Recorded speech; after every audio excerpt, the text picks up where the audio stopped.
আপনি কি জানেন পৃথিবীর সবচেয়ে ছোট দেশ কোনটি? এবং পায়ে হেঁটে যদি আপনি একটা দেশ পার হতে পারতেন তাহলে কেমন লাগতো? এবং সবচাইতে বড় কথা হচ্ছে একটা দেশ যদি আপনি পায়ে হেঁটে মাত্র ৩০ মিনিটে ঘুরে শেষ করতে পারতেন তাহলে কেমন হতো? এখন আপনার মনে প্রশ্ন আসতে পারে যে এরকম দেশ কি আসলেও আছে? হ্যাঁ, অবশ্যই আছে। যে দেশটির নাম হচ্ছে ভ্যাটিকান সিটি। যেই ভ্যাটিকান সিটির মোট জনসংখ্যা হলো ৮০০ জন এবং এই দেশের আয়তন হচ্ছে 0.৪৪ কিলোমিটার। ভ্যাটিকান সিটিটি আছে ইতালির রোমের ভিতরে। একবার চিন্তা করুন যে ইতালি একটা দেশ, এই দেশের ভিতরে রোম একটা সিটি, এই সিটির ভিতরে আবার আছে হচ্ছে ভ্যাটিকান সিটি যেটা হচ্ছে একটা দেশ। আপনি যদি ইতালিতে মানে ভ্যাটিকান সিটিতে যেতে চান তাহলে শুরুতে আপনাকে ইতালিতে যেতে হবে অ্যান্ড দেন হচ্ছে আপনাকে যেতে হবে রোমের ভিতরে, রোমের ভিতর থেকে আপনাকে যেতে হবে ভ্যাটিকান সিটিতে। এবং এই দেশটির আয়তন হচ্ছে 0.44 বর্গ কিলোমিটার। ১,৪৪,৫৭০ বর্গ কিলোমিটারের দেশ হলো এই বাংলাদেশ এবং এই বাংলাদেশের ভিতরে একটা সিটি হলো ঢাকা সিটি এবং ঢাকা সিটির মধ্যে আবার অনেকগুলো জায়গা আছে মিরপুর, বনানী, তারপর হচ্ছে গুলশান।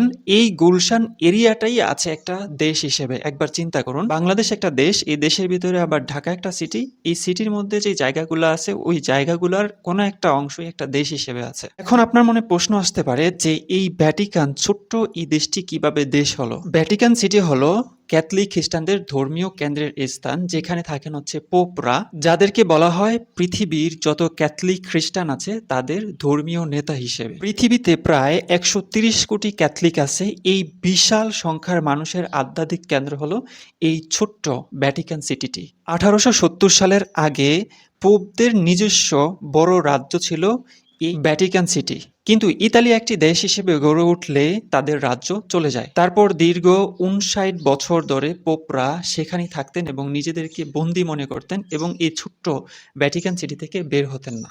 অবশেষে ১৯২৯ সালে ইতালির সরকার এবং পোপদের মধ্যে একটা চুক্তি হয়, যে চুক্তির নাম হচ্ছে ল্যাটেরান ট্রিটি। এই চুক্তির মাধ্যমে হচ্ছে ভ্যাটিকান সিটি স্বাধীন হিসেবে একটি দেশ গড়ে ওঠে, স্বাধীন দেশ হিসেবে গড়ে ওঠে বা স্বাধীন দেশ হিসেবে স্বীকৃতি পায়।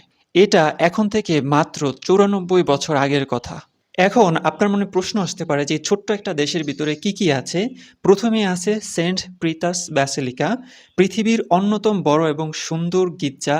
এটা এতটাই বিশাল যে এর ভেতরে প্রায় ৬০,০০০ মানুষ দাঁড়াতে পারবে।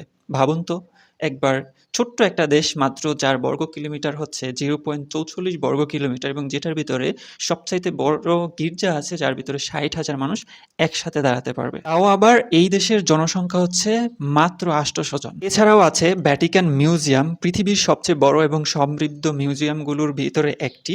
এই মিউজিয়ামের মধ্যে আছে প্রায় ৭০,০০০-এরও বেশি শিল্পকর্ম। এই সকল শিল্পকর্ম দেখতে হলে আপনাকে প্রায় ১২ বছর সময় লাগবে।